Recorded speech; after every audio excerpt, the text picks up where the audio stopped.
A very good morning, students. How are you doing? I hope you are doing great.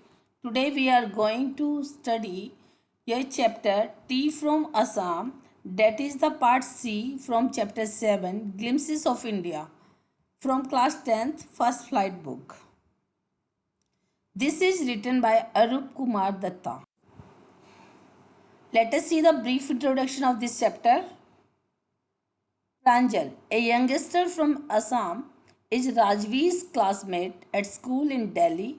Pranjal's father is the manager of a tea garden in Upper Assam, and Pranjal has invited Rajveer to visit his home during the summer vacation. So the lesson is about two friends, Pranjal and Rajveer, who are traveling to Pranjal's hometown Assam for the summer vacation. Assam is known as the tea country. It has the largest concentration of plantations in the world. During their journey, they discuss about the various legends that are known to have discovered tea. The story tells us about the popularity of tea as a beverage. Let us see the explanation. Chai garam, garam chai. A vendor called out in a high pitched voice. He came up to the window and asked, Chai sap, give us 2 cups, Pranjal said. They sipped the steaming hot liquid. Almost everyone in their compartment was drinking tea too. Do you know that over 80 crore cups of tea are drunk every day throughout the world, Rajvi said. View, exclaimed Pranjal. Tea really is very popular. Let us see the word meaning. Chai means tea, garam means hot, sahab or sir, steaming extremely hot, exclaimed, cry out suddenly in surprise. The scene is set on a train station where a tea vendor asks the two friends if they would like to buy some freshly made hot tea. They decide to have 2 cups of tea, joining almost everyone else in their compartment. With this, Pranjal highlights the fact that almost 80 crore cups of tea are consumed every day throughout the world. While Rajveer remains surprised on listening to it, indeed, tea is a popular beverage all over the world. The train pulled out of the station. Pranjal buried his nose in his detective book again. Rajveer, too, was an ardent fan of detective stories, but at the moment he was keener on looking at the beautiful scenery. It was green, green everywhere. Rajveer had never seen so much greenery before. Then, his, then the soft green paddy fields gave way to tea bushes. It was a magnificent view against the backdrop of densely wooded hills as sea of tea bushes stretched as far as the eye could see. Dwarfing the tiny tea plants were tall, sturdy shade trees, and amidst the orderly rows of bushes busily moved doll-like figures. Paddy fields, a field where rice is grown, backdrop, lie behind or beyond, serve as background too. As far as I could see means for a long distance until something is so far away and small it cannot be seen anymore. Dwarfing means caused to seem small or insignificant in comparison. Sturdy means strong. Amidst means in the middle of. As soon as the train started moving, Pranjal got engaged in reading his detective book.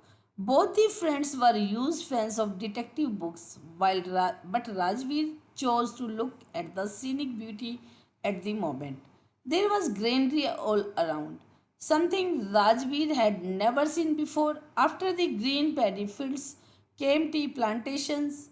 As far as he was able to look, only tea bushes were visible, so much so that the narrator compared it to a sea of tea bushes. In the background, there were hills with dense forests. In between the tea plantations, there were orderly rows of tall and strong trees that were moving because of the wind. It was an amazing view. In the distance was an ugly building with smoke billowing out of the tall chimneys. Hey, a tea garden, Rajveer cried excitedly. Pranjal, who had been born and brought up on a plantation, did not share Rajveer's excitement. Oh, this is tea country now, he said. Assam has the largest concentration of plantation in the world. You will see enough gardens to last you a lifetime. Billowing means moving or flowing outwards. Concentration means cluster. As the train was moving, next Rajvi saw was an ugly looking building with smoke coming out of it. It was a tea garden. Rajvi got excited, but Pranjal, who had seen all of it during his childhood, did not match up to his friend's level of enthusiasm. Means Pranjal was not excited because he was born there. Pranjal tells him that they have entered Assam, which is known as the tea country. The state has the maximum number of tea plantations in the world. I have been reading as much as I could about tea, Rajvi said. No one really knows who discovered tea, but there are many legends. What legends? Well, there is the one about the Chinese emperor who always boiled water before drinking it. One day, a few leaves of twigs burning under the pot fell into the water, giving it a delicious flavor. It is said they were tea leaves. Before visiting the tea country, Rajveer read a lot about tea and how it was discovered. There were numerous theories, and one of which was about a Chinese emperor who had a habit of drinking boiled water. Once upon a time, when he was boiling that water, few leaves fell into it and it tasted delicious. It is said that those leaves were tea leaves. Tell me another, scoffed Pranjal. We have an Indian legend too. Bodhidharma, an ancient Buddhist ascetic, cut off his eyelids because he fell sleepy during meditations. 10 tea plants grew out of the eyelids. The leaves of these plants, when put in hot water and drunk, banished sleep. Tea was first drunk in China, Rajveer added. As far back as 2700 BC, in fact, words such as tea, chai, and chini are from Chinese. Tea came to Europe only in 16th century and was drunk more as medicines than as beverage. Ascetic means characterized by severe self discipline and abstention from all forms of indulgence, typically for religious reasons. Banished means get rid of. On being asked by Pranjal, Rajveer told another story about an Indian legend named Bodhidharma. He was a Buddhist monk who had cut his eyelids because he used to feel sleepy while meditating. Eventually, tea plants grew out of his eyelids, which, upon consuming after boiling with water, helped in getting rid of sleep. Further, Rajveer highlighted a few facts that stated that tea dates back to 2700 BC and was first consumed in China. All such words such as chai and chini have originated from Chinese language. Tea was introduced to Europe quite late in the 16th century, where it was considered to have medicinal properties. The train clattered into Biryani junctions. The boys collected their luggage and pushed their way to the crowded platform.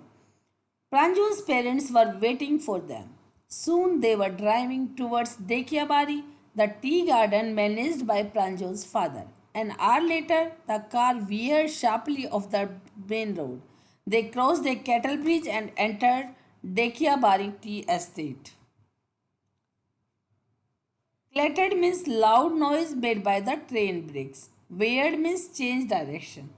The train had stopped and the boys reached their destination where they gathered their luggage and deboarded the train only to find a platform that was too crowded.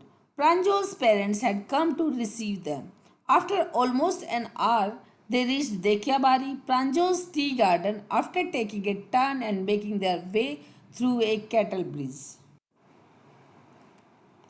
On both sides of gravel road were acres upon acres tea bushes, all neatly pruned to the same height. Groups of tea pluckers with bamboo basket on their backs, wearing plastic aprons, were plucking the newly sprouted leaves.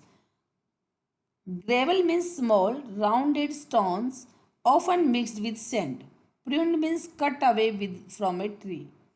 Their tea garden was stretched upon a vast area of land. All the bushes were cut to the same height and they had been taken care of. On the field, tea pluckers were seen wearing an apron and carrying the bamboo baskets in order to pluck the freshly sprouted leaves. Pranjol's father slowed down to allow a tractor pulling a trailer load of tea leaves to pass. This is the second flush or sprouting period, isn't it, Mr. Barwa? Rajveer asked. It lasts from May to July and is the best tree. You seem to have done your homework before coming, Pranjol's father said in surprise. Yes, Mr. Barwa, Rajveer admitted, but I hope to learn much more while I am here. Sprouting period when a plant spends out new growth. Second harvest of tea leaves in a season. On their way to the field, Prajo's father gave way to tractor that was loaded with tea leaves. On seeing this, Rajveer flaunts his knowledge by mentioning that this is the second sprouting period of the year that lasts from May to July and gives excellent yield. Pranjol's father, who seems impressed, replies that he seems to have done a lot of research before coming. Pranjol, who was excited about learning more about the amazing beverage, showed his intention for the same. This is all students. I hope you all have understood. Thank you for watching the video.